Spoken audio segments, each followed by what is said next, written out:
খরগোশ টুটুল আর জাদুর গাজর। এক জঙ্গলে থাকত খরগোশ টুটুল। সে ছিল খুব কৌতূহলী আর দুষ্টু।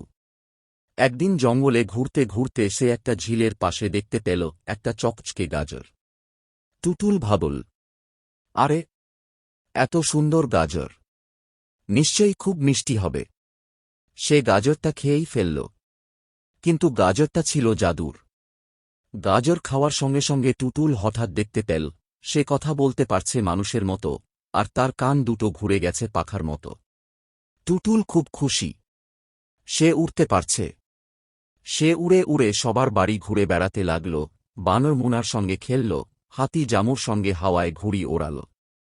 কিন্তু একসময় টুটুল বুঝল সে তার গর্তে, মাটির ঘরে ফিরতে পারছে না। তার কান ঘুরতেই থাকছে, থামছেই না।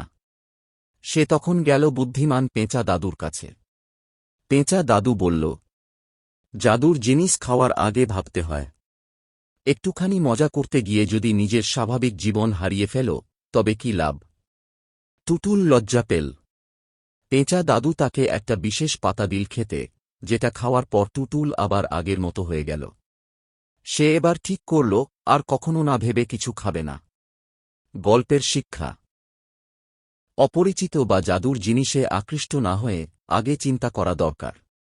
কৌতূহল ভালো, কিন্তু সাবধানতাও জরুরি।